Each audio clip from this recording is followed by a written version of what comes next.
Bom dia, irmãos. Deus abençoe a todos.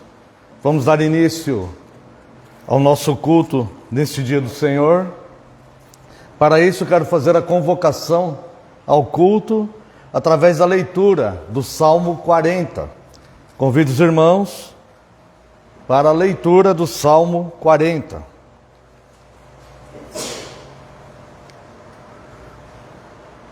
Esperei confiantemente pelo Senhor, e Ele se inclinou para mim e ouviu quando clamei por socorro.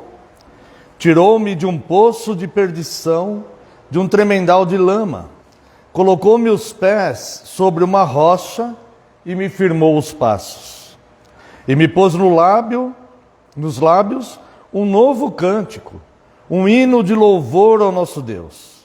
Muitos verão essas coisas, temerão e confiarão no Senhor. Bem-aventurado o homem que põe no Senhor a sua confiança e não pende para os arrogantes, nem para os afeiçoados à mentira. São muitas, Senhor Deus meu, as maravilhas que tens operado e também os teus desígnios para conosco. Ninguém há que se possa igualar contigo. Eu queria anunciá-los e deles falar, mas são mais do que se pode contar. Sacrifícios e ofertas não quisestes. Abristes os meus ouvidos. Holocaustos e ofertas pelo pecado não requeres. Então eu disse: eis aqui estou. No rolo do livro está escrito a meu respeito. Agrada-me fazer a tua vontade, ó Deus meu. Dentro do meu coração está a tua lei. Proclamei as boas novas de justiça na grande congregação. Jamais cerrei os lábios. Tu sabes, Senhor. Não ocultei no coração a tua justiça. Proclamei a tua fidelidade e a tua salvação, não escondi da grande congregação a tua graça e a tua verdade.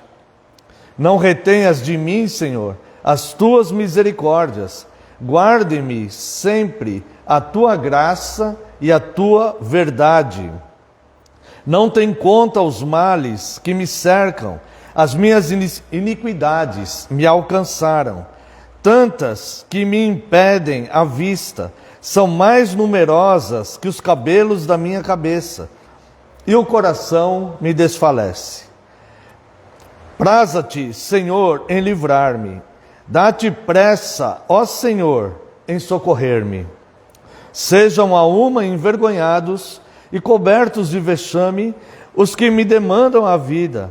Tornem atrás e cubram-se de ignomínia os que se comprazem no meu mal. Sofram perturbação por causa da sua ignomínia, os que dizem: bem feito, bem feito. Folguem em ti, se rejubilem todos os que te buscam, os que amam a tua salvação, digam sempre: o Senhor seja magnificado. Eu sou pobre e necessitado, porém o Senhor cuida de mim. Tu és o meu amparo e o meu libertador. Não te detenhas, ó Deus meu. Quero convidar a amada congregação que se coloque em pé para que possamos juntos louvarmos a Deus com o Salmo 40.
Convido a amada congregação para uma oração de invocação. Busquemos, neste momento, a presença do nosso Deus, para que seja cultuado em espírito e em verdade aqui neste local. Oremos. Pai precioso e santo, eterno, amado, Deus grande, Deus incomparável, nosso amparo, nosso libertador, Deus santo, vivo, Senhor dos exércitos, Deus das batalhas, Deus criador dos céus e da terra, o grande eu sou.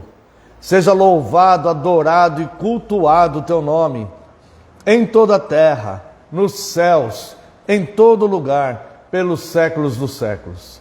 A ti damos honra e glória, Deus, reconhecemos tua majestade e soberania, e aqui estamos, Deus, dispostos a prestarmos um culto a ti, um culto que seja verdadeiro ao Senhor, um culto que seja fiel à sua revelação bíblica, e para isso nós necessitamos do teu auxílio e ajuda, Deus. Portanto, Pai, lhe pedimos, com todo respeito e reverência, que teu Santo Espírito nos ensine, nos ajude como cultuá-lo perfeitamente nesta manhã.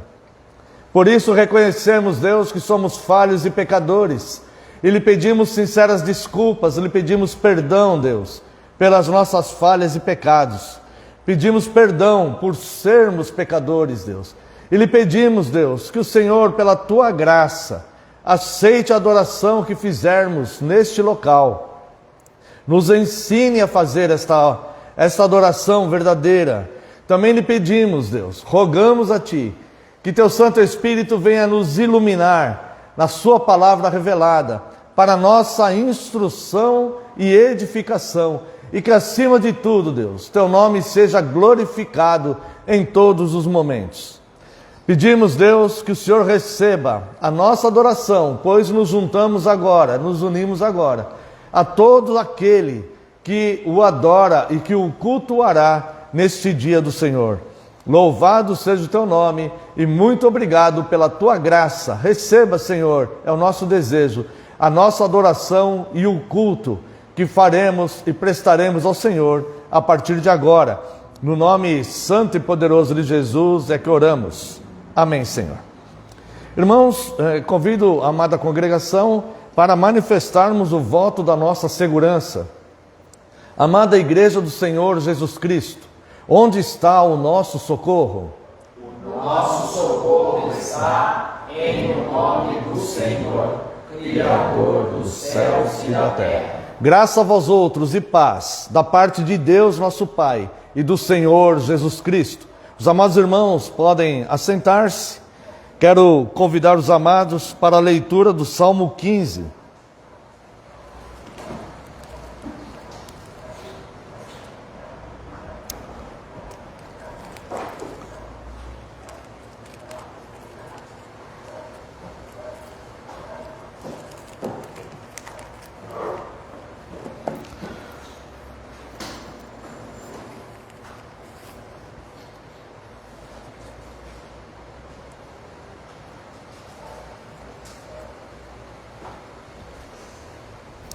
Quem, Senhor, habitará no teu tabernáculo? Quem há de morar no teu santo monte? O que vive com integridade e pratica a justiça, e de coração fala a verdade. O que não difama com a sua língua, não faz mal ao próximo, nem lança injúria contra o seu vizinho. O que a seus olhos tem por desprezível ao réprobo, mas honra aos que temem ao Senhor. O que jura com dano próprio e não se retrata. O que não empresta o seu dinheiro com usura, nem aceita suborno contra o inocente. Quem deste modo procede, não será jamais abalado. Irmãos, nós vamos fazer uma oração de confissão. E este salmo aqui, ele nos apresenta características daquele que é de fato e verdadeiramente cristão, aquele que habitará o céu, O que habitará o céu, já nesta vida, embora sujeito a erros e imperfeições que nós temos, né?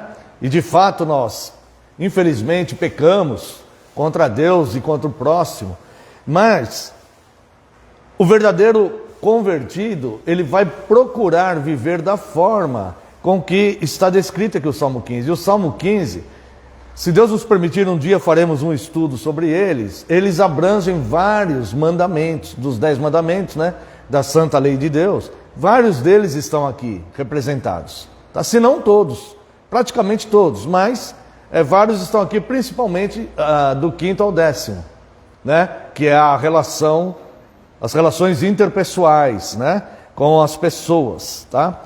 E este salmo, ele nos apresenta, ele começa com uma pergunta, né? Quem, Senhor, habitará no seu tabernáculo? Está dizendo aqui do paraíso. Quem é aquele que de fato será salvo? Quem há de morar no teu santo monte? São duas perguntas, na verdade, né?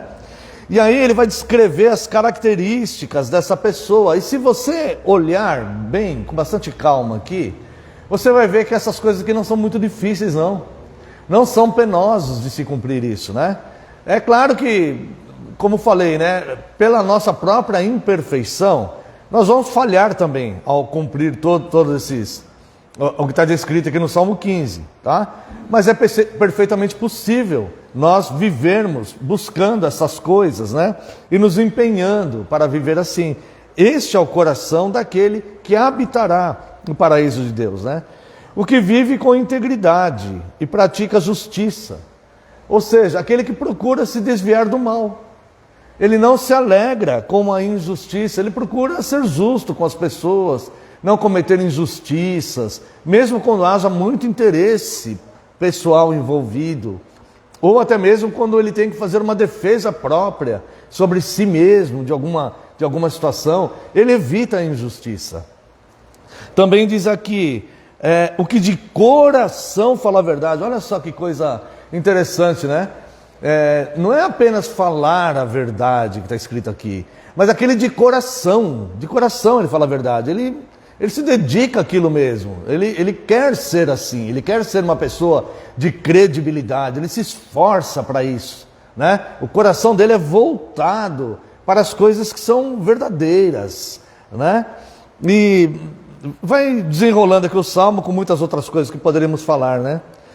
O que não difama com a sua língua, não faz mal ao próximo, não lança injúria contra o seu vizinho. Ou seja, aquele que se preocupa com a reputação dos outros, aquele que se preocupa em não lançar uma injúria. Injúria é algo que não é verdadeiro. Dizer algo que a pessoa fez, mas que ela não fez, alguma coisa assim. E o que não lança, o que não difama as pessoas, né? Nós temos que tomar muito cuidado, irmãos, principalmente quando falamos de autoridades, questões políticas. Nós devemos tomar muito cuidado. Nós podemos ter posturas e posições políticas, nós somos livres, né, para votarmos em o candidato que nós quisermos. A igreja não impõe isso a ninguém nem nada, mas nós devemos tomar muito cuidado para não difamar as autoridades, né? O ser humano, ele tem uma tendência de sempre de buscar algo bom daquelas pessoas que nós gostamos e acentuar, e falar sempre algo ruim daquelas pessoas que a gente não gosta tanto assim, e falar, é uma tendência que existe no ser humano, né? Mas só que às vezes aquilo que nós estamos falando não é bem verdade. Então não importa se a pessoa é boa, se a pessoa é ruim, se a pessoa está certa, se a pessoa está errada. O que vai importar diante de Deus é se nós estamos sendo justos ou injustos. Se o que estamos falando é verdade ou não. Se estamos falando algo que realmente é pertinente e de fato é coerente, ou se estamos difamando alguém, mesmo que seja alguém que, né, tem algumas coisas que não sejam boas. Então, nós devemos tomar muito cuidado, e não só com autoridades, né? Também nas relações que temos, né? No trabalho, na igreja, enfim, em todas as áreas da nossa vida, né? O verso 4 também é bastante interessante, irmãos, porque diz assim, olha, o que vai habitar no tabernáculo de Deus, né? O que a seus olhos tem por desprezível ao réprobo. mas honra aos que temem o Senhor. Olha só que interessante. Isso aqui, ó, que a seus olhos tem por desprezível réprobo, é muito importante principalmente para os jovens, adolescentes, assim, pessoas que estão entrando na juventude, porque muitas vezes vê o mal com bons olhos. Então vê pessoas que estão enriquecendo, por exemplo, mas enriquecendo ilicitamente. Estou dando um exemplo, né? Criando uma hipótese, né? Para ilustrar, né? Às vezes olha para uma pessoa que está enriquecendo, mas enriquecendo ilicitamente, causando mal, e não vê aquilo como desprezível. Tem uma espécie de simpatia por aquilo, né? E isso em todas as outras áreas, não só financeira, de enriquecimento, mas todas as outras. Quando olhamos pessoas que vivem em pecado e não vemos aquilo com desprezo, não digo desprezar as pessoas, mas ver aquelas posturas e situações com desprezo mesmo. Falar, eu não quero fazer o que ela faz, eu não quero fazer o que essa pessoa faz, eu não quero ser assim, eu não quero seguir este caminho, eu não quero fazer isso, mesmo que a minha vida seja mais difícil do que a dessa pessoa. Mesmo assim eu não quero fazer isso. Ver com desprezo as más atitudes, né? E não a pessoa em si. Os irmãos entenderam, né? Mas que honram aqueles que temem o Senhor. Ou seja, isso é muito importante, irmãos, porque quando nós vemos, principalmente na comunidade cristã, na sociedade, pessoas que honram a Cristo, principalmente jovens, nós precisamos incentivar essas pessoas que continuem nesse caminho. Todos estão sujeitos a tropeçar, a desanimar, a esfriarem na fé. Todos estamos sujeitos a essas coisas. Ninguém está isento disso. Então é muito importante, porque a caminhada cristã, muitas vezes é muito sem retorno, né? Então é muito importante dar um abraço nessas pessoas, principalmente os jovens que estão no caminho. Sabe, dar um sorriso para ele, dar um abraço, dar uma palavra de incentivo. Honrar, olha, o que você está fazendo está correto, viu? Você está se esforçando aí neste caminho. Você, olha, parabéns, eu tenho admiração por você, porque é para ter admiração mesmo, porque aqui está dizendo, honra aquele, né? Mas honra o que teme o Senhor, né? E ainda diz assim, o que jura com dano próprio não se retrata, ou seja, quando ele dá a sua palavra, que é uma palavra verdadeira, quando ele falou a verdade, né? Mesmo que ele sofra o dano da coisa, ele não se retrata, ele fala, olha, é verdade. Foi como Lutero fez, né? Lutero foi condenado à morte. E as pessoas ali que estavam julgando queriam que ele negasse as verdades que ele encontrou nas Escrituras. Ele encontrou nas Escrituras. E as pessoas queriam que ele negasse. Falaram, se você não negar, você vai ser condenado à morte. Então ele poderia se retratar para não sofrer esse dano. Ele não sabia que depois ele seria protegido pelos príncipes alemães, né? Ele achava que ele ia morrer mesmo, porque ele estava sendo julgado e a sentença iria vir. Então as pessoas deram uma espécie de oportunidade para ele. Falou assim, olha, nega tudo isso que você está falando, que você está defendendo, tá? Que nós vamos absolver você. Agora, se você não negar, a condenação será severa. E ele falou assim, não, se vocês me mostrarem nas Escrituras que eu estou errado, caso contrário, não vou negar, né? A verdade, nada além da verdade. E ele disse achando que seria talvez suas últimas palavras, né? Mas Deus foi generoso com ele. Então é isso que está dizendo aqui, não se sofre o dano, mas não se retrata quando deu a sua palavra, né? Uma palavra verdadeira, tá? O que não empresta o seu dinheiro com usura, a gente conhece isso aqui mais como agiotagem.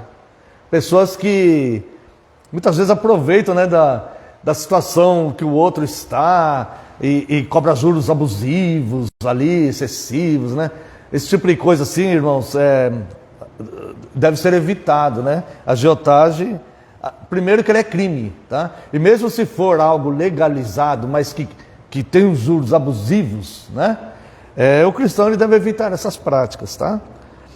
O que não empresta seu dinheiro com usura, não aceita suborno contra o inocente, tá? Quando um amigo fala assim, não, vamos falar daquilo lá, me ajuda ali, né? Não, aquela pessoa é inocente, eu não vou entrar nisso. Se perder a amizade, paciência, eu não quero perder a amizade, mas eu não vou me voltar contra uma pessoa que não fez nada, que está inocente nessa situação e tal. Esse é o perfil, né? É o perfil daquele que vai habitar o céu, né? Quem deste modo procede, como termina aqui o salmo, esse salmo será a resposta do sermão. Quando termina aqui esse salmo, vai dizer assim, olha: quem deste modo procede não será jamais abalado. É a casa na rocha que Cristo veio falar. Aquele que constrói na areia, quando vem os ventos impetuosos, as enchentes, a fúria das tempestades, aquela casa, ela cai, ela desmorona, e é grande a ruína daquela pessoa. Agora, quem constrói a casa na rocha, passa pelas mesmas situações, ventos impetuosos também sobre aquela casa, a força da tempestade também, a fúria da tempestade também, né? As ondas açoitando aquilo também. Só que essa casa não se abala, porque ela está fundamentada na rocha, né? Então, este Salmo 15 está falando de fundamentos, de valores que fundamentam a vida do cristão, daquele que quer abraçar a fé e daquele que quer seguir em frente na fé, né? E é aquele que de fato é a perseverança dos santos, aquele que de fato vai habitar o tabernáculo de Deus, vai habitar o santo monte de Deus, o paraíso, né? É aquele que está fundamentado nesses valores. São valores, né, que Cristo depois veio ensinar também. Então, nesse momento, irmãos, eu convido a amada congregação para uma oração de confissão. Os irmãos orarão silenciosamente e eu em voz audível. Durante esta oração, caso tenhamos, cada um de nós, pecados não confessados, é um momento oportuno para confessarmos ao nosso Deus, né? Pedirmos a Ele a bênção do seu perdão. E se caso não estejamos, né, se olharmos para nós mesmos assim, e estejamos, vermos, né, que não estamos cumprindo algum desses mandamentos, vamos pedir também, se for voluntário, se houver o desejo em nós, né, pedir também perdão a Deus, para que nós possamos nos retratar, nos corrigir, né, para irmos de glória em glória, até a estatura de varão perfeito, né, e habitarmos ali o reino dos céus, né? Quando chegar aquela nossa hora, nós podemos ter até um sorriso nos lábios, sabia? E falar: Senhor, estou pronto, muito obrigado, porque a Tua palavra fundamentou minha vida e eu estou chegando pronto aqui nesse momento, né? Para que não aconteça, né, de chegarmos ali carregados de arrependimentos e rancores e olharmos, né, para o nosso passado e falar: olha, como me arrependo de não ter feito o bem a tempo, né? Então, irmãos, esse é fundamento, né? Tá? Então, vamos fazer uma oração de confissão enquanto eu oro em voz audível. Oremos. Pai eterno, santo, precioso, Deus a quem amamos, Senhor a quem temos muita gratidão. Nós cultuamos a Ti, nós procuramos segui-lo, Deus, por gratidão ao Senhor. Porque reconhecemos, Deus, todas as fragilidades de um ser humano, desde medos, inseguranças, temores, até mesmo, Deus, a tendência ao pecado, a tendência ao mal, nossa dificuldade em fazer o bem, nossa facilidade em fazer o mal. E a Sua palavra, Deus, a instrução da Tua palavra, o Seu Santo Espírito nos revelando, a Tua palavra revelada, ela nos edifica e vai formando em nós um caráter cristão a ponto de nos deixar preparados para que quando chegar aquele dia que o Senhor já determinou, que nós estejamos prontos para habitarmos o Teu tabernáculo, o Teu santo monte, o que nos é apresentado como o Teu paraíso, Deus, um lugar de muita paz e muita alegria, onde reencontraremos tantos amados que já estão desfrutando das bênçãos, Senhor, que o Senhor preparou para todos aqueles que o amam. E nós queremos ainda neste tempo que estamos da nossa peregrinação pessoal neste mundo, nós queremos, Deus, cuidar das Tuas coisas em primeiro lugar, nós queremos fundamentar em nós este caráter, Deus, queremos incentivar e auxiliar os nossos irmãos que estão na caminhada, se esforçando, Deus, para fazerem o bem, para terem, Deus, este caráter daquele que os serve, Deus. E nós Te louvamos, porque a Tua palavra nos ensina esses valores. Se o Senhor não tivesse revelado esta palavra, nós viveríamos somente para nós mesmos. e colheríamos o fruto do nosso próprio egoísmo. Por isso, Deus, nós te louvamos e engrandecemos. Pedimos perdão, Deus, porque sabemos que não cumprimos com perfeição essas coisas. Sabemos que somos falhos, Deus. E lhe pedimos, Deus, não olhe para as nossas dificuldades. Quem poderá subsistir diante do Senhor, se o Senhor olhar para os nossos erros, Senhor? Por isso nós lhe pedimos, olhe para os méritos de Cristo, a quem queremos servir, a quem morreu por nós, quem derramou seu sangue puro e santo, para nos guardar para si como um povo santo, um povo de propriedade exclusiva do Senhor. E lhe pedimos sinceras desculpas pelos nossos erros. Ajuda-nos, Deus, a sermos hoje pessoas melhores do que nós fomos ontem. Muito obrigado, porque a Tua palavra nos permite isto. E somos felizes por isso. E louvamos o Teu nome. E engrandecido seja o Senhor. Obrigado pela bênção do Teu perdão. No nome santo e poderoso de Jesus nós oramos. Amém, Senhor, e glórias a Ti. Vamos a um hino. E durante este hino vamos meditar na letra deste hino. E também aquele que sentir o desejo de estar ofertando esse momento será oportuno. Louvemos a Deus.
Convido a amada congregação para a leitura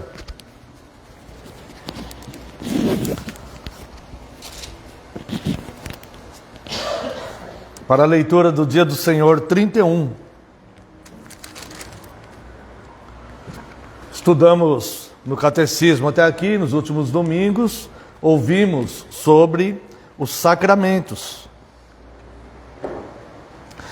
Hoje nós vamos, para terminar este bloco do catecismo, nós vamos falar sobre a palavra e a disciplina eclesiástica. Dia do Senhor 31 são 3 perguntas. Pergunta 83, 84 e 85. Convido os irmãos para a leitura das perguntas e respostas. Pergunta 83. O que são as chaves do reino dos céus? Resposta: a pregação do Santo Evangelho e a disciplina eclesiástica. É por esses 2 meios que o reino dos céus se abre para os que creem e se fecha para os incrédulos. Pergunta 84. Como se abre e se fecha o reino dos céus pela pregação do Evangelho? Resposta: de acordo com o mandamento de Cristo, o reino dos céus se abre quando se proclama e se testifica publicamente a todo crente, individual ou coletivamente, que Deus de fato perdoou todos os seus pecados por causa dos méritos de Cristo, sempre que aceitam a promessa do Evangelho com a fé verdadeira. O reino dos céus se fecha quando se proclama e se testifica a todos os incrédulos e hipócritas que, enquanto não se arrependerem, a ira de Deus e a condenação eterna permanecem sobre eles. Segundo este testemunho do Evangelho, Deus os julgará, tanto nesta vida quanto na vida por vir. Pergunta 85. Como se fecha e se abre o reino dos céus pela disciplina eclesiástica? De acordo com o mandamento de Cristo, aqueles que se chamam de cristãos, mas que se mostram não cristãos, na doutrina ou na vida, devem ser, em primeiro lugar e de modo fraternal, admoestados mais de uma vez. Se não abandonarem seus erros, nem sua impiedade, devem ser denunciados à igreja, isto é, aos presbíteros. Se também não derem ouvidos à admoestação deles, serão proibidos de participar dos sacramentos e excluídos da congregação cristã, pelos presbíteros e do reino de Cristo pelo próprio Deus. Serão novamente recebidos como membros de Cristo e da igreja quando prometerem e demonstrarem verdadeiro arrependimento. Então, irmãos, a pergunta 83, ela vai perguntar o que são as chaves dos céus. A palavra de Deus nos fala a respeito dessas chaves dos céus. E ela nos ensina. E a resposta, então, vai dizer que as chaves dos céus, ela é a pregação do Evangelho e a disciplina na igreja. Olha só, são 2 elementos, nós vamos ver já um fundamento bíblico para essas coisas. Mas são 2 elementos que a igreja, de modo algum, deve abrir mão. A igreja, não importa que os tempos mudem, não importa que, se ao olharmos para o lado e vermos outras igrejas com outros comportamentos, isso não deve nos influenciar. A igreja verdadeira, ela deve continuar a sua caminhada proclamando o verdadeiro evangelho. Porque o que vai abrir as portas da salvação para as pessoas não é a qualidade dos músicos, se existem outros elementos no culto para atrair pessoas, se a igreja é uma igreja onde tem muita gente, se tem ar-condicionado, se o pastor ele fala muito de autoajuda, e se é uma igreja que fala muito de vitórias e conquistas. Não é isso que abre a porta dos céus. O que abre a porta da salvação para as pessoas é a pregação do verdadeiro evangelho. Então não interessa o local, se o local é um local bem desenvolvido, ou se é um local com uma estrutura inferior, não interessa a quantidade de pessoas, se existem muitas pessoas ou se são poucas pessoas, não interessa se o pastor ele é bonito, se ele é feio, não interessa se tem músicos ou se não tem músicos. O que a igreja não pode perder da sua essência é a pregação do verdadeiro evangelho. É o verdadeiro evangelho que vai providenciar a abertura, é a chave que vai providenciar a abertura da salvação para as pessoas. E ao mesmo tempo, a igreja não pode se deixar levar pelo temor de perder membros ou adeptos. Que perca. Não há problema nenhum nisso. Se as pessoas que estão na comunidade cristã rejeitam viver de acordo com o evangelho, essas pessoas não podem envergonhar o evangelho para a sociedade, para os de fora, nas redes sociais, para os vizinhos, para os amigos, para os parentes que ainda não abraçaram a fé no Senhor Jesus. Essas pessoas têm que passarem por uma disciplina interna na igreja, seja quem for. Então a igreja ela não pode perder de vista esses dois elementos que são muito importantes, e assim Deus determinou que fosse. Essa é a função da igreja no mundo: proclamar o verdadeiro evangelho, para abrir as portas do céu e da salvação para as pessoas. Cristo veio buscar e salvar o perdido, e a igreja é uma ferramenta nas suas mãos, para que pregue a mensagem fiel do evangelho. Por isso, compete aos irmãos verificarem se o ministro da palavra, se os presbíteros, eles estão sendo fiéis na pregação do evangelho. Deve-se observar isso. Ou se os oficiais estão se vendendo para que a igreja aumente, para que a arrecadação aumente, para que aumente o número de pessoas, ou qualquer outro interesse. Isso, se acontecer isso, tem que ser freado. Agora, as pessoas devem perceber claramente qual é o verdadeiro evangelho que deve estar sendo pregado na comunidade cristã.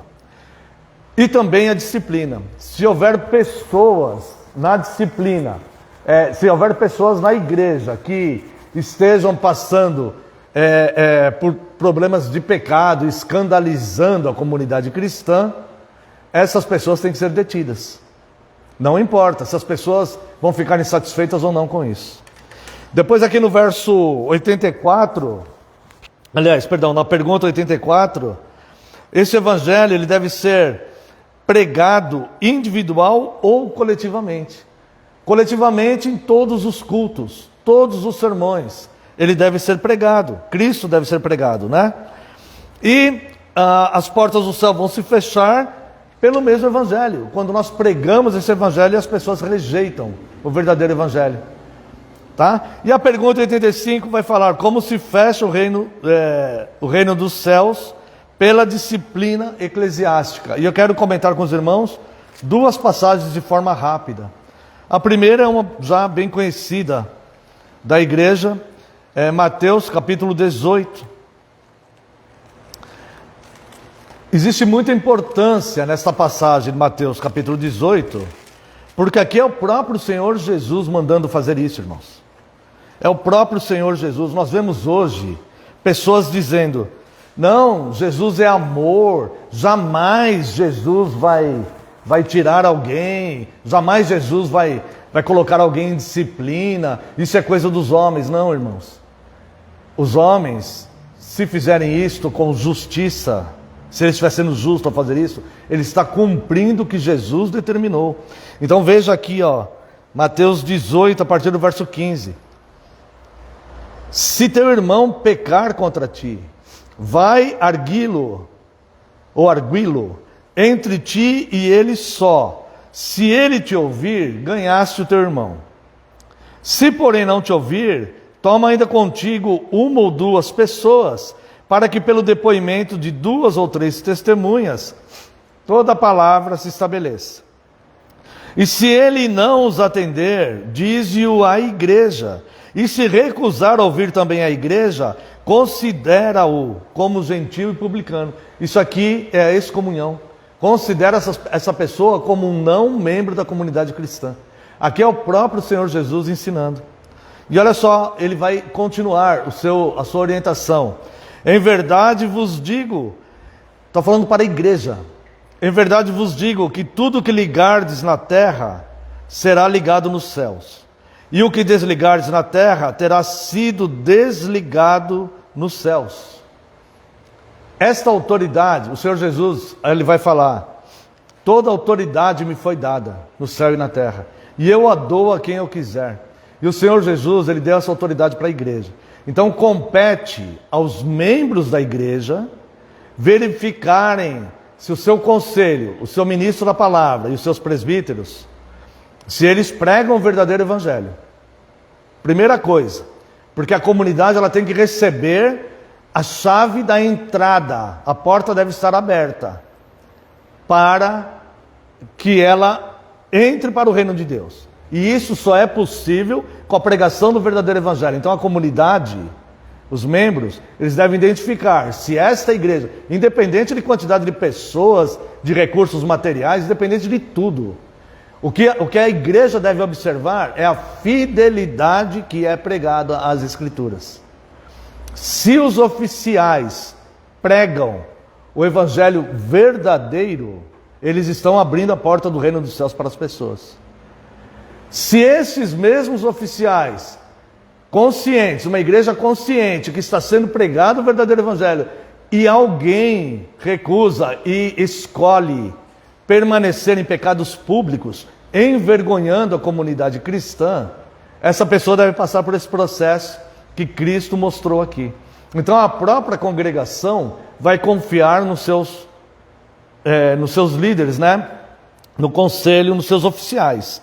Verso 19: em verdade também vos digo, que se 2 dentre vós sobre a terra concordarem a respeito de qualquer coisa que porventura pedirem, ser-lhes-á concedida por meu Pai que está nos céus.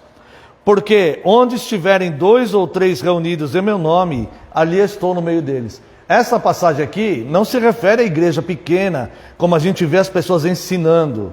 Não, a igreja pode ser pequena, porque se tiver 2 reunidos... Não, aqui está se referindo aos oficiais da igreja.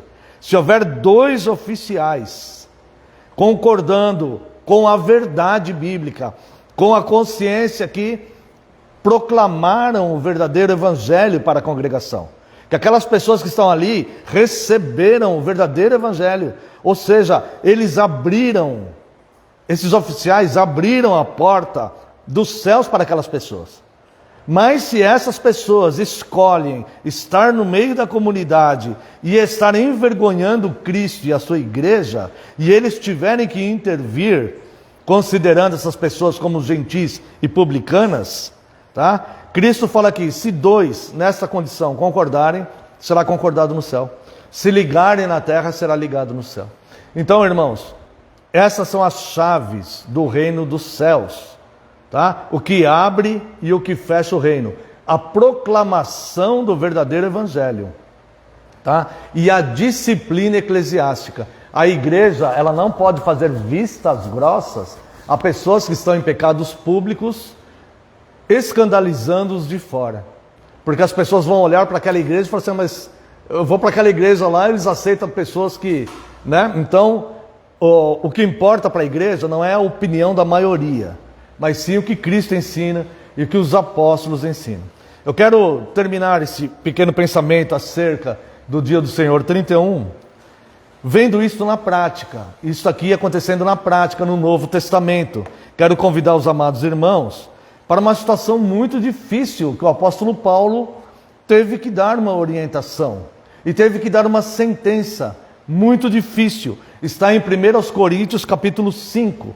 É claro, né, irmãos, que aqui, este caso que eu vou mencionar aqui, é um caso extremo de imoralidade, é extremo, né? Isso aqui na grande maioria, aliás, eu nunca ouvi falar em nenhuma igreja que aconteceu isto, tá? É um caso extremo, mas aqui vai se referir a todo pecado obstinado, tá? Então vamos lá, 1 Coríntios capítulo 5, vamos ler até o verso 5. Geralmente se ouve que há entre vós imoralidade, e imoralidade tal, como nem mesmo entre os gentios, isto é, haver quem se atreva a possuir a mulher do seu próprio pai. Olha o que estava acontecendo nessa igreja de Corinto aqui, tá? Havia uma imoralidade tão grande que nem os ímpios faziam e aceitavam isso. Uma imoralidade tremenda. Era um homem que era membro da igreja, membro da comunidade, e que mantinha relações com a mulher do pai. Entenda, não era a mãe dele, era uma espécie de madrasta, né? Mas era a mulher do pai. Então, olha que aberração, que imoralidade pesada, né? Vamos dizer assim. Nem os de fora aceitavam aquilo. E para espanto do apóstolo Paulo, a congregação estava aceitando. Nós não sabemos se esse homem era um homem influente ali, ou por que a igreja fazia uma espécie de vistas grossas com ele.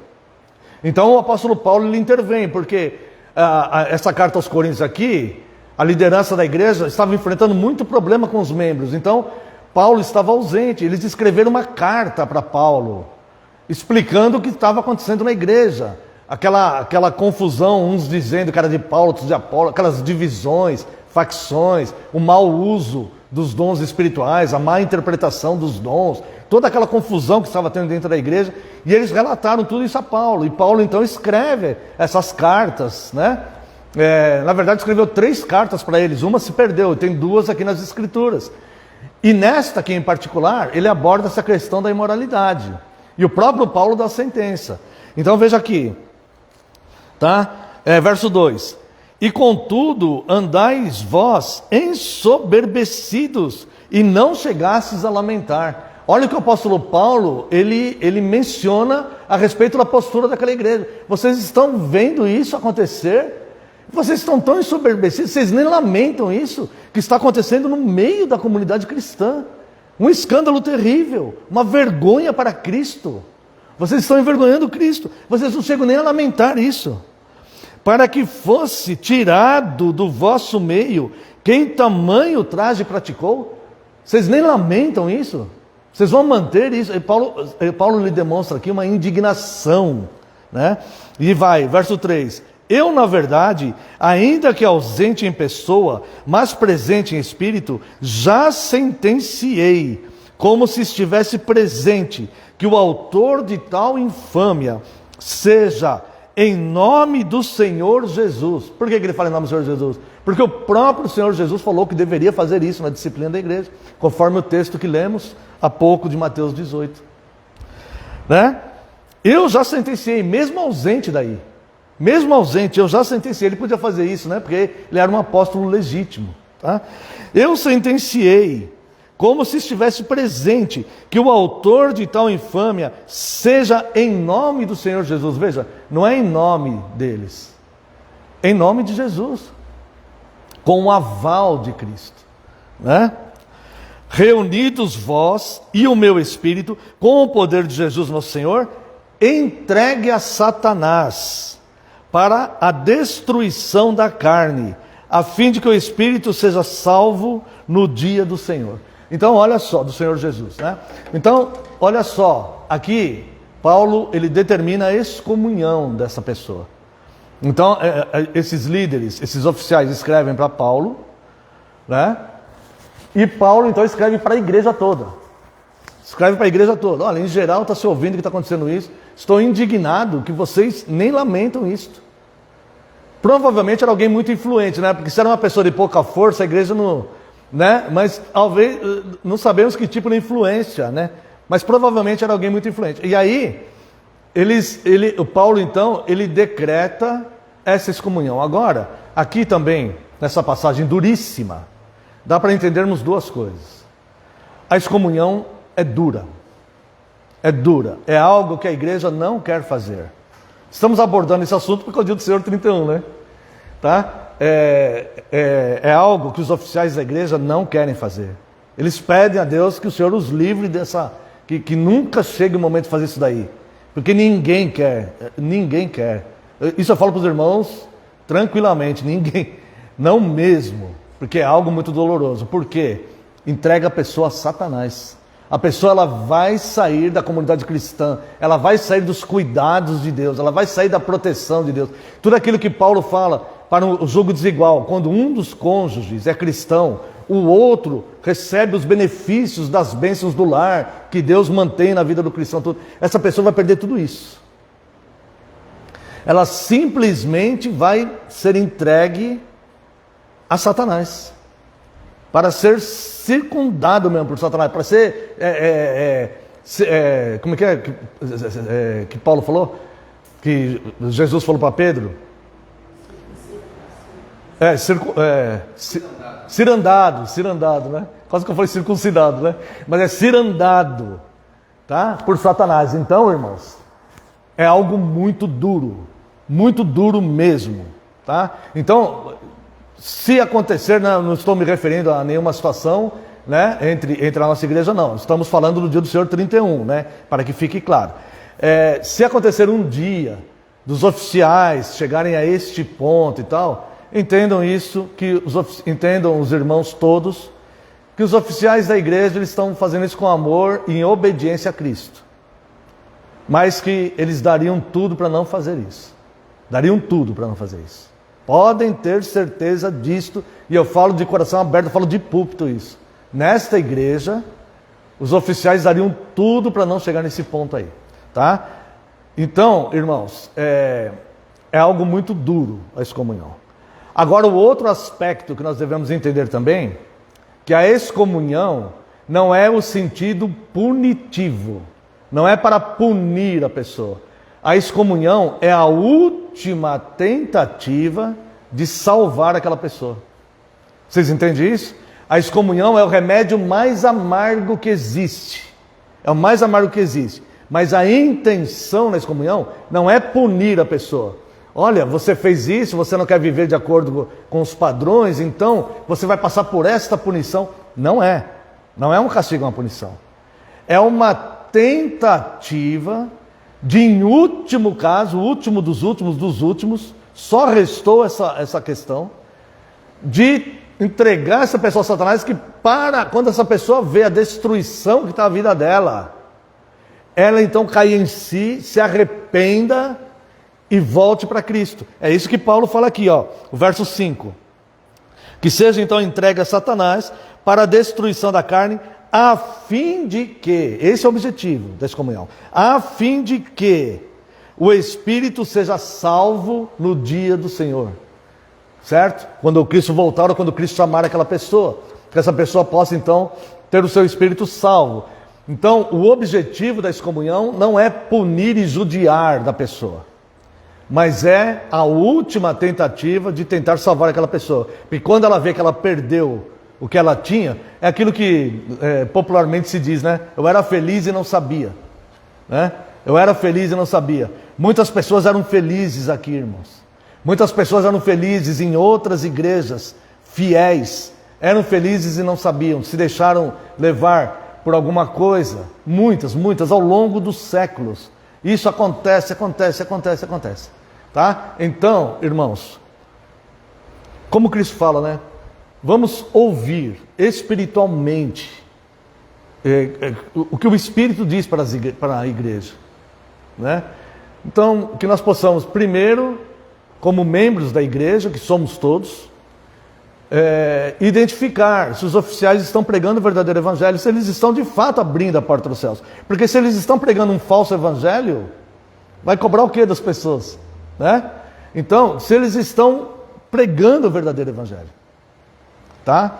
Se eles estiverem e alguém escolhe permanecer na comunhão, mas em pecado público, há que se entender que os oficiais têm que fazer alguma coisa, né, irmãos? Para que Cristo não seja envergonhado. Mas entendam, se isso acontecer um dia, né? Esperamos que não, né, Marcos? Esperamos que nunca aconteça. Mas se isso vier a acontecer um dia, irmãos, podem ter certeza que os mais tristes da igreja naquele dia serão esses oficiais, tá? E o objetivo é tentar salvar aquela pessoa, né? Quem sabe por essa dor aí ele cai em si, né? Ou ela ou ele cai em si e volte. Então, esse é o dia do Senhor 31. Se Deus nos der graça, a partir da próxima semana entraremos numa nova fase do catecismo, tá bom? Que Deus abençoe. Vamos louvar a Deus. Antes de louvarmos a Deus, vamos professar a nossa fé cristã através do credo.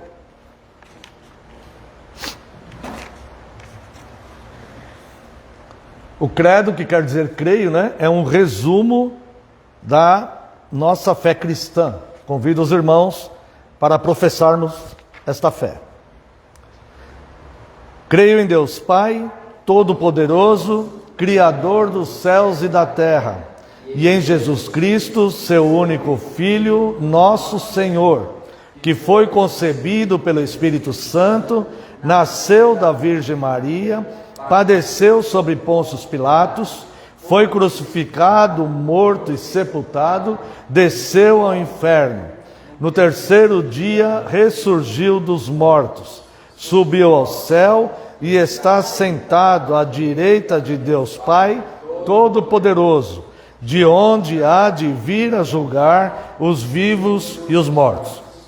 Creio no Espírito Santo, na Santa Igreja Universal de Cristo, na comunhão dos santos, na remissão dos pecados, na ressurreição do corpo e na vida eterna.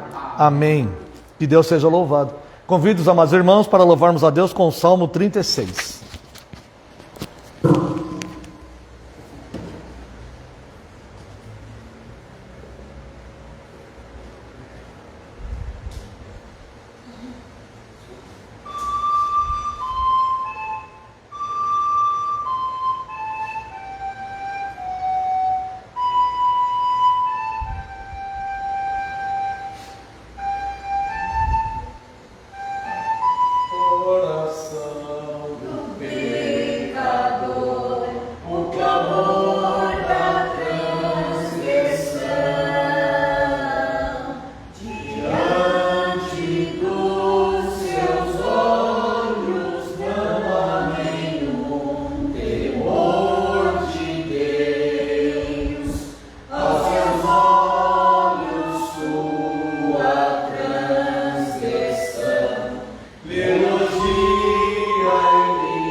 Quero convidar a santa e amada congregação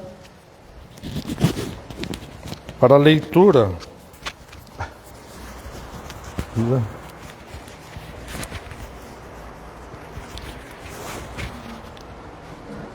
santa e amada congregação para a leitura segundo livro das Crônicas, capítulo 26.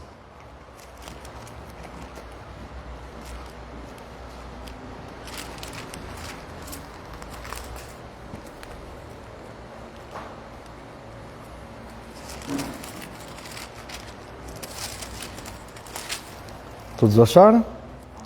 O reinado de Uzias. Todo o povo de Judá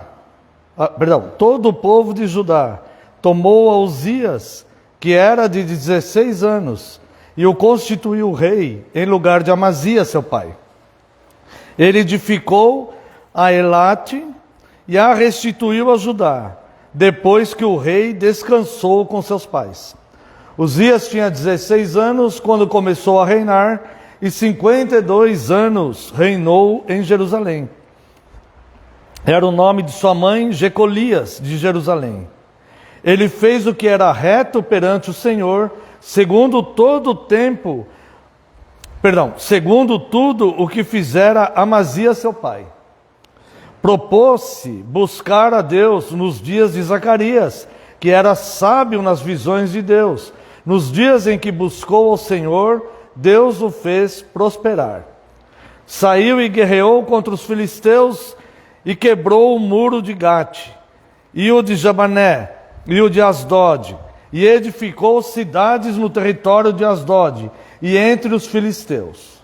Deus o ajudou contra os filisteus, e contra os arábios que habitavam em Gur-Baal, e contra os meunitas. Os amonitas deram presentes a Uzias, cujo nome se espalhara até a entrada do Egito, porque se tinha tornado em extremo forte. Também edificou Uzias torres em Jerusalém, a porta da esquina, a porta do vale, a porta do ângulo, e as fortificou. Também edificou torres no deserto, e cavou muitas cisternas, porque tinha muito gado, tanto nos vales como nas campinas. Tinha lavradores e vinhateiros nos montes, e os campos eram férteis. Porque era amigo da agricultura. Tinha também Uzias um exército de homens destros nas armas, que saíam à guerra em tropas, segundo o rol feito pelo escrivão Jeiel e Maacéias, oficial sobre a direção de Ananias, um dos príncipes do rei. O número total dos cabeças das famílias, homens valentes, era de 2.600. Debaixo das suas ordens havia um exército guerreiro de 307.500 homens, que fazia guerra com grande poder para ajudar o rei contra os inimigos. Preparou-lhes Uzias para todo o exército escudos, lanças, capacetes, couraças e arcos, e até fundas para atirar pedras. Fabricou em Jerusalém máquinas de invenção de homens peritos, destinadas para as torres e cantos das muralhas, para atirarem flechas e grandes pedras. Divulgou-se a sua fama até muito longe, porque foi maravilhosamente ajudado até que se tornou forte. Quero ler somente até aqui. Convido os amados irmãos para uma breve oração. Pai eterno e santo, glorificamos Teu nome. Pedimos mais uma vez perdão pelas nossas falhas e pecados. Estamos, Deus, neste culto que a Ti é devido e querendo cultuar ao Senhor.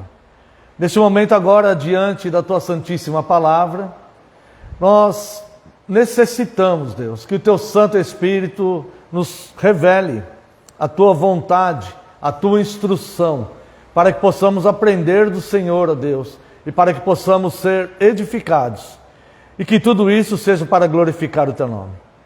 Eu lhe peço mais uma vez perdão pelas minhas falhas e pecados, e clamo a Ti que neste momento eu diminua, e só prevaleça a Tua palavra, porque a Tua palavra é a verdade. No nome santo e poderoso de Jesus Cristo é que nós oramos. Amém. Amada igreja do Senhor Jesus Cristo, venho vos proclamar Cristo, aquele cuja palavra sustenta todo o universo. Irmãos, para os homens, tudo parece ser fortuito. Parece que as coisas acontecem ao acaso, ou então parece que as coisas acontecem quando eles estão se dedicando e se aperfeiçoando em algo e fazendo algo com excelência, com perfeição. Então parece que esses mesmos homens devem ser honrados por isso e tudo mais. Mas na verdade o ensino bíblico é que existe um Deus soberano e que, representado por Cristo, seu único Filho, aquele que veio nos salvar, governa e mantém e sustém todo o universo.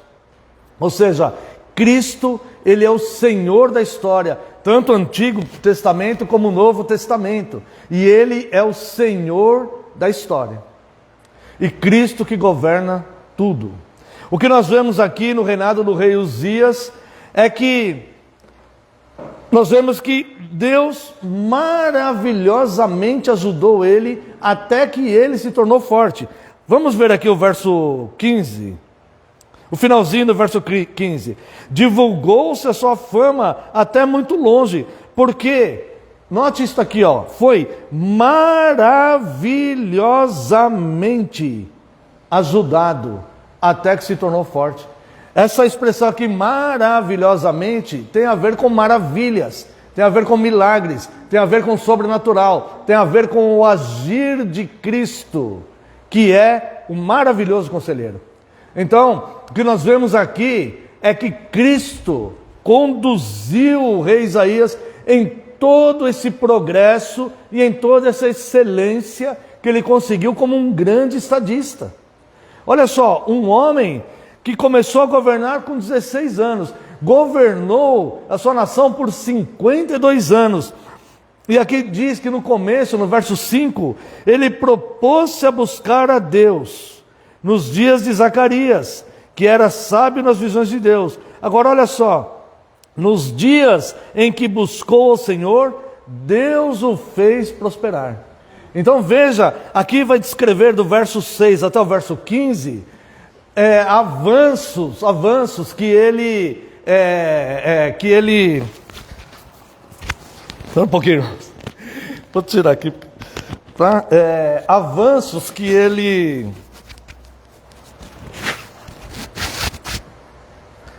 conquistou no seu reinado. Não será uma gravata que vai atrapalhar o sermão, não, irmãos.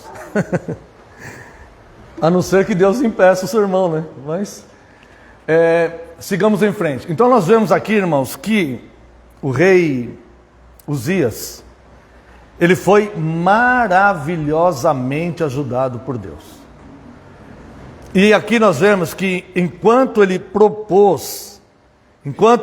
se propôs a buscar ao Senhor, Deus o fez prosperar. E quando Deus agiu maravilhosamente com ele, e quando Deus o fez prosperar, ele conseguiu grandes obras, né? Deus o ajudou contra os filisteus no verso 7, contra os arábios, contra outros povos. Os amonitas o temeram tanto que davam presentes para ele. Tudo isso porque Deus estava ajudando, porque ele propôs no coração buscar a Deus, e Deus maravilhosamente o ajudava. Veja como Deus governa as coisas. Para os homens, para esses amonitas, por exemplo, que davam presentes para eles, isso era fortuito. Nossa, em Judá apareceu um grande estadista, nós temos que respeitá-lo, porque ele eram coisas humanas. Mas as Escrituras estão dizendo que era Deus agindo maravilhosamente na vida dele, enquanto ele propôs no seu coração buscar a Deus. Vocês percebem como parece ser fortuito para os homens, mas como existe um Deus soberano, governando todas as coisas, e que determina as ações. E Deus então ajudando ele maravilhosamente, os amonitas davam presentes. E ele começou a ter grandes ideias, porque Deus estava governando isto. Então, ele edificou torres no deserto. De longe, se aproximassem inimigos, de longe eles saberiam. Ele também montou um exército extremamente poderoso. Ele cuidou da agricultura de forma que a nação começasse a se tornar menos dependente de outras nações. Ele criou uma espécie de indústria bélica, fabricando máquinas de peritos, máquinas de guerra, que foram cada vez mais tornando ele cada vez mais forte. Além do treinamento dos homens do exército, eram escudos, eram máquinas para lançar pedras, máquinas para lançar flechas pelas frestas do muro, enfim, engenhos e mais engenhos que ele foi criando, que eram novidades para a sua época, e que os outros exércitos não tinham como se comparar àquilo. E este homem então começou a se engrandecer, a sua fama começou a chegar longe. As pessoas davam presentes para ele, todos o temiam grandemente, porque falavam: esse homem é um gênio, esse homem é o maior estadista que nós já vimos, é impossível nós conseguirmos deter, caso ele queira invadir a nossa nação, nós não vamos ter segurança nenhuma, então vamos ter paz com ele, não temos o que fazer. E o que aconteceu então com Uzias? Ele se engrandeceu. É como se Uzias ele tivesse esquecido que ele havia um dia no passado proposto no seu coração buscar a Deus. Irmãos, quantos de nós passou por isso, por uma experiência parecida com essa? Talvez não tenhamos nos exaltado como nós vamos ver aqui que Uzias se exaltou. Mas quantos não passamos por experiências como essa? No começo, um dia, quando recebemos a palavra, quando entramos na comunidade cristã, quando começamos a participar da Santa Comunhão, quando estávamos ali com os nossos irmãos e irmãs, quando estava sendo ministrada sobre nós a Santa Palavra de Deus, nós propusemos no nosso coração buscar a Deus todos os dias, e nós buscávamos, e fazíamos a nossa devocional, fazíamos as nossas orações, líamos a Bíblia, procurávamos ter uma vida fiel, e Deus então operando. Talvez nós não tenhamos percebido tanto a operação de Deus, mas assim como na vida do rei Uzias, Deus sempre operou maravilhosamente na vida da sua igreja. Sempre. Na vida de cada um de nós, em cada uma das dificuldades que passamos. Eu posso afirmar para os irmãos, mesmo sem saber do passado e do que os irmãos, o que aconteceu na vida dos irmãos após a conversão de cada um, né? Mas eu posso afirmar para os irmãos que Deus estava presente governando. E que milagres aconteceram, eu posso afirmar isso para os irmãos. E que muitas coisas poderiam ter dado muito errado, se não fosse a ação de Deus na vida de cada um. Muitas coisas. Talvez nem aqui estivessem mais. Talvez nem aqui estivessem mais. Era Deus agindo maravilhosamente. Só que o tempo vai passando e parece que nós vamos esfriando, parece que vamos esquecendo que propusemos no nosso coração um dia sermos fiéis e buscarmos a Deus. Parece que deixamos de perceber como Deus age maravilhosamente na vida de cada um de nós. Parece que o jardim dos outros é sempre mais florido, parece que a grama dos outros é mais verde, parece que a vida dos outros é mais perfeita, parece que nós somos os coitadinhos do mundo, e nós começamos então a nos entristecermos e a ficarmos deprimidos, e começamos então a nos esfriar na fé, e nós olhamos que tudo lá fora parece ser melhor, e começamos a esquecer que Deus sempre agiu maravilhosamente na nossa vida.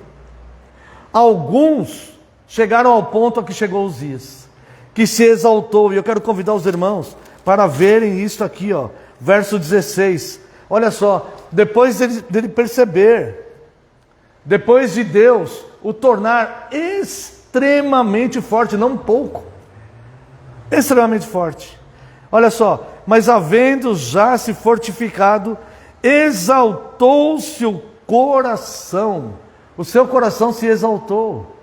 E o que diz a Bíblia aqui, irmãos? O que diz a revelação de Deus aqui sobre isto? Irmãos, eu aconselho os irmãos, incentivo os irmãos a procurarem nas Escrituras, sempre que os irmãos estão lendo qualquer texto, Procurem pequenos detalhes. Procurem ver pontuações e procurem pequenos detalhes. Quanta riqueza tem em leitura, em coisas que para nós passa desapercebido. E nós lemos e deixamos de nos enriquecer muitas vezes. Procure pequenos detalhes. E aqui diz: mas havendo-se já fortificado, exaltou-se o seu coração. E muitas vezes nós nos detemos nisso. O coração dele se exaltou. E não prestamos muita atenção que diz aqui: para a sua própria ruína. O coração dele se exaltou para a sua própria ruína. O que nós estamos vendo aqui? A ação de um Deus soberano e a ação de um homem miserável pecador. A ação de um Deus soberano, que quando aquele homem miserável pecador propôs no seu coração buscar a Deus todos os dias, este Deus soberano o fez prosperar, agiu maravilhosamente na vida dele, fortaleceu a vida dele. Ele conseguiu fazer coisas, ele conseguiu caminhar, ele conseguiu muitas coisas na vida dele. Mas um dia o seu coração se exaltou, e a revelação de Deus vai dizer que esta exaltação pessoal foi para a destruição dele pessoal. Irmãos, quantas pessoas acham que não precisam mais de Deus? Quantas pessoas param de reconhecer Deus no seu dia a dia? Quantas pessoas, ao se sentarem na mesa com a sua família para fazer uma refeição, se esquecem que aquela refeição é a providência de Deus para ela? Talvez a pessoa pense e fale assim: não, mas eu trabalhei para tudo isto. Se Deus não abençoar aquilo, irmãos. Eu lembro um governador que teve no estado de São Paulo, ele muito abastado, com muito prestígio, com muito poder, era cotado para ser um presidente da República futuramente. Era um homem que tinha muitas propriedades, muito inteligente, inteligentíssimo. E ele, eu não vou citar o nome, né, mas foi um governador muito inteligente mesmo. E com uma carreira política que estava cada vez crescendo mais. E com muito recurso financeiro. Muitas empresas, tinha muitas empresas e tudo mais. E ele pegou uma doença, ele pegou uma doença que ele não conseguia se alimentar. A alimentação tinha que ser intravenosa, que fala? Né? Assim, e ele não conseguia se alimentar. E eu lembro, minha mãe não é regra de fé não, viu? Só estou comentando aqui uma coisa que eu lembrei. Eu lembro a minha mãe falando assim, falou assim: olha, um homem com tanto recurso, com tanto dinheiro, com tanto prestígio, não pode ter o prazer de comer alguma coisa que ele goste. Não pode mais. E passou não sei quantos anos daquele jeito ali, não tendo um dos prazeres mais simples da vida, que nós temos todos os dias praticamente, e não reconhecemos a bondade de Deus, a providência de Deus, não só em nos fornecer o alimento, mas nos fornecer a saúde, o paladar, a postura, a condição de poder usufruir daquilo. E os homens, eles se exaltam, eles esquecem que eles são como a flor do campo, que murcham, e cai, a sua glória, a sua formosura, ela passa. E ele se exaltou tanto que ele quis queimar incenso, né? Os irmãos sabem porque uma outra vez eu já preguei sobre o rei Uzias. Ele quis queimar incenso, que era a função do sacerdote. E o sacerdote falou: não, aqui você não vai poder fazer isso. Ele falou: eu vou porque eu sou o rei. O coração dele estava tão exaltado que ele falou: eu vou fazer isso também, que eu não preciso ser sacerdote, eu não preciso ser levantado por Deus. Eu sou o rei aqui, eu sou forte e eu vou fazer. Então a palavra aqui diz que Deus o afligiu com uma lepra, que era uma doença que na época não tinha, né? Então veja aqui, verso 20. Então o sumo sacerdote Azarias, todos os sacerdotes voltaram-se para ele, e eis que estava leproso na testa, e apressadamente o lançaram fora. Até ele mesmo se deu pressa em sair, visto que o Senhor o ferira. Aquele mesmo que o fez prosperar, aquele mesmo que maravilhosamente tornou ele o rei mais forte da sua época. Ele esqueceu que era Deus que estava por trás conduzindo todas as coisas, e quis afrontar a Deus e falar: eu vou passar o incenso aqui. E o sacerdote falou: não, o senhor não pode fazer isso, não faça isso. Não, eu sou o rei e eu vou fazer. E aqui diz que Deus o feriu com lepra. Verso 21, assim ficou leproso o rei Uzias, até o dia da sua morte, e morreu por ser leproso, numa casa separada, onde foi excluído da casa do Senhor. O rei Uzias foi excomungado, e ele foi excluído da casa do Senhor. E Jotão, seu filho, tinha a seu cargo a casa do rei. Quanto aos mais atos de Uzias, tanto os primeiros como os últimos, o profeta Isaías, filho de Amós, os escreveu. Agora olha só, descansou Uzias com seus pais, e os seus pais, e foi sepultado no campo do sepulcro que era dos reis, porque disseram, ele é leproso. Jotão, seu filho, se reuniu no seu lugar. Na sua lápide não estava escrito, aqui descansa um grande homem de Deus, lá não estava escrito isso. Aqui descansa um grande estadista, lá não estava escrito isso. Aqui descansa um homem muito próspero, não estava escrito isso. Sabe o que estava escrito ali? Cuidado, lepra. Se afaste, não chegue perto. Leproso. Excluído de tudo até na morte. E foi sepultado com uma placa escrito leproso. E eu quero fazer uma comparação rápida com o rei Josias em 2 Reis capítulo 22. Rapidamente. Tinha Josias 8 anos de idade quando começou a reinar, e reinou 31 anos em Jerusalém. Sua mãe se chamava Jedida e era filha de Adaías de Boscate. Fez ele o que era reto perante o Senhor, andou em todo o caminho de Davi seu pai, e não se desviou nem para a direita, nem para a esquerda. Josias, ele começou como começou Uzias, propondo-se também no seu coração ser fiel a Deus. Deus, Cristo, maravilhosamente agiu na vida de Josias, como agiu na vida de Uzias. Só que o Josias, ele não se exaltou pessoalmente, ele continuou servindo a Deus. Sabe por quê? Porque Ilquias, ele achou o livro da lei que havia se perdido. Olha só, justamente durante o período do reinado de Josias, Ilquias achou o livro da lei. O povo estava sem o livro da lei há décadas. Não sabiam mais a direção de Deus. E estavam se perdendo nas suas idolatrias, nas suas vãs imaginações, nos seus vãos pensamentos. E aqui Ilquias achou o livro, e quando Ilquias achou o livro, ele levou para o rei. E sabe que o rei, que já tinha reformado a sua casa, sabe o que o rei fez? Ele falou, leia para mim este livro. E quando Ilquias leu o livro para Josias, Josias falou, é a palavra de Deus revelada, vamos ser fiéis a este livro. E decretou que as pessoas tinham que ser fiéis a este livro. E começou a viver de acordo com as inscrições do livro. Colocou pessoas fiéis ao seu lado. A leitura transformou ainda mais o seu coração em obediência e fidelidade a Deus. Irmãos, não é à toa que Deus revelou as Escrituras. Deus revelou as Escrituras inteiras, do primeiro versículo do Gênesis ao último do Apocalipse. Não é para nós ficarmos nos alimentando com versículos isolados, em adesivos em carro, em calendários pendurados na parede, versículos isolados a esmo, aquela caixinha de promessas. Não é para nós nos alimentarmos disso, é para nós mergulharmos nesta revelação de Deus todos os dias. Isto é vida para nós, é tudo revelação de Deus. E quando o rei Josias pediu para Ilquias ler aquele livro, ele falou, a revelação de Deus, vamos seguir.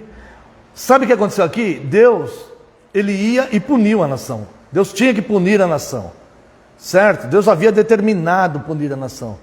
Mas Josias, ele foi tão fiel a Deus, quando ele teve contato com a revelação de Deus, que Deus poupou Josias de ver o mal. Eu acho que está aqui a partir do verso 15. Eles foram na profetisa Hulda, e aqui verso 15, ó. Ela lhes disse, assim diz o Senhor, o Deus de Israel, dizei ao homem que vos enviou a mim, assim diz o Senhor. É Deus falando com Josias. Assim diz o Senhor, eis que trarei males sobre este lugar e sobre os seus moradores, a saber, todas as palavras do livro que leu o rei de Judá. Todas as palavras que eu já tinha decretado, eu vou cumprir minha promessa. Todas as palavras do livro, elas serão cumpridas. Toda a sentença de Deus, o Apocalipse, tudo que você lê na Bíblia, todas as promessas e todas as ameaças serão cumpridas à risca. E são efetivamente todos os dias cumpridas à risca. Mas olha só como Deus sabe guardar os seus. Olha só como Deus sabe guardar aqueles que confiam e que temem o seu nome. Verso 17, visto que me deixaram e queimaram incenso a outros deuses, para me provocarem a ira com todas as obras de suas mãos, o meu furor se acendeu contra este lugar e não se apagará. Ou seja, Deus não precisa que os eventos aconteçam para ele saber o que vai fazer. Deus é onisciente. O que esses homens fizeram que acendeu a ira de Deus já estava revelado nas escrituras do próprio Deus. E que o Uquias leu para o rei. Verso 18. Porém, olha só, a ação individual de Deus. Ou seja, as profecias e ameaças que Deus fez genericamente, que está escrito aqui, elas vão se cumprir. Agora olha o cuidado individual de Deus para com aquele que o teme. Olha que coisa linda, irmãos. Porém ao rei de Judá, que vos enviou a consultar o Senhor, assim lhes dizeis: assim diz o Senhor Deus de Israel, acerca das palavras que ouviste: porquanto o teu coração se enterneceu e te humilhaste perante o Senhor, quando ouviste que falei contra este lugar e contra os seus moradores, que seriam para assolação e para maldição, e rasgaste as tuas vestes e chorastes perante mim, também eu te ouvi, diz o Senhor. Olha só, que Deus incrível, como a palavra de Cristo sustenta todo o universo. Todas as profecias contra aquele lugar vai se cumprir, já estava escrito, já estava determinado, vai se cumprir, não vai mudar uma vírgula, não vai cair um tio do que Deus determinou. Mas a pessoa individual, Deus cuida da pessoa individualmente. Se Deus tiver que punir o Brasil, Deus vai cuidar individualmente daquele que é fiel. Mais ou menos assim. Olha só, como você fez tudo isso e se humilhou, ao contrário de Uzias que se exaltou, né? Ele se humilhou e rasgou as vestes, tal. Eu também te ouvi, pelo que eis que eu te reunirei a teus pais, e tu serás recolhido em paz à tua sepultura, e os teus olhos não verão todo o mal que hei de trazer sobre este lugar. Então levaram eles ao rei essa resposta. Ou seja, durante os dias de vida de Josias, Deus não fez aquela sentença, aquela ameaça que Deus havia feito e determinado para punir aquela nação. Durante os dias de Josias houve paz, ele ficou em paz, os olhos dele não viram mal, Deus guardou ele teve uma vida feliz até o final. E quando chegou o final da vida dele, que ele foi feliz, em paz, sem ver o mal, aí Deus desceu o braço contra a nação e cumpriu todas as palavras. Irmãos, esse Deus merece ser glorificado, porque o que Deus fez com Josias aqui é o que Ele faz com cada um de nós. Ninguém é pequeno. Aliás, todos somos pequenos diante de Deus. Mas ninguém se sinta pequeno demais ou inferior demais, que Deus não possa ir e cuidar de você exclusivamente, de forma personalizada, individualmente. Você, o universo que você é, a pessoa que você é, tudo que compõe você, Deus se preocupa e te ama e vai cuidar de você. Basta você ser fiel e buscar a presença dEle. Se humilhe diante dEle, porque Ele é Deus. Uzias se exaltou, se engrandeceu. Josias se humilhou diante de Deus. Deus vai cumprir, obviamente Deus vai cumprir. Deus vai condenar o mal, Deus vai condenar os cruéis, Deus vai condenar as nações ímpias. Deus vai fazer tudo que está escrito. E já fez ao longo da história. E nós já vimos muitas coisas. Mas Deus vai tratar também individualmente com cada um que confia nele. Cada um que teme. Tem um memorial escrito diante dele, com o nome de cada um que teme ao Senhor. Então não se preocupem que a nossa época, irmãos, é uma época de apostasia. É uma época de inversão da moral. Não se preocupem, as mulheres não sigam esse movimento feminista. Os homens, sejam homens de Deus e tratem suas mulheres com respeito e com graça. E protejam elas, e sejam todos nós, todos, fiéis ao Senhor, porque A palavra dele vai se cumprir, tanto promessas como ameaças. Mas ele sabe reconhecer o justo. Ele sabe reconhecer aquele que se humilha diante dele e fala: Senhor, o Senhor está certo, eu estou errado. O Senhor está certo, eu estou errado. Um pastor, um presbítero, tem que chegar diante de Deus e falar: Senhor, o Senhor está certo, eu estou errado. O Senhor está certo. Se humilhe diante da poderosa mão de Deus, porque a seu tempo Ele exaltará. Porque Deus resiste aos soberbos, mas dá graça aos humildes. Eu quero, como resposta a esse sermão, louvarmos a Deus com o Salmo 15, que lemos agora há pouco, no momento da confissão.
Convido os irmãos se coloquem em pé, vamos a uma breve oração. Depois iremos para o segundo ato do nosso culto. Pai eterno e santo, nós te louvamos e te agradecemos, porque a sua palavra nos instrui, nos traz vida, nos mostra comportamentos e conceitos que nós podemos colocar em prática e também nos espelhar, Deus, tanto para o que não fazer, como para a melhor forma de viver.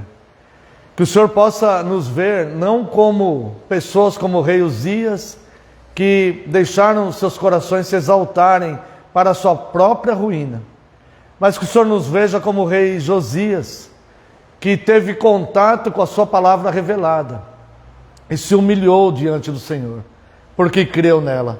Nós cremos na sua palavra, nós cremos no livro da tua lei, e nós sabemos, Deus, que somente o Senhor é grande e perfeito, e nós somos falhos, pequenos, Nós somos como a erva do campo, que um dia floresce e no outro dia se seca e se vai toda a sua glória. Portanto, a nossa glória é nos gloriarmos no Senhor, porque o Senhor, sim, é digno de toda a glória e de toda a honra. Conceda-nos, Deus, vida de paz, longevidade com qualidade de vida, nós lhe pedimos. Conceda que nossos olhos não vejam o mal, nós lhe pedimos. E nos abençoe, nos faça prosperar também, se for do teu agrado. Mas que acima de tudo, seja feita a tua vontade. Oramos no nome santo e sagrado de Jesus Cristo. Passemos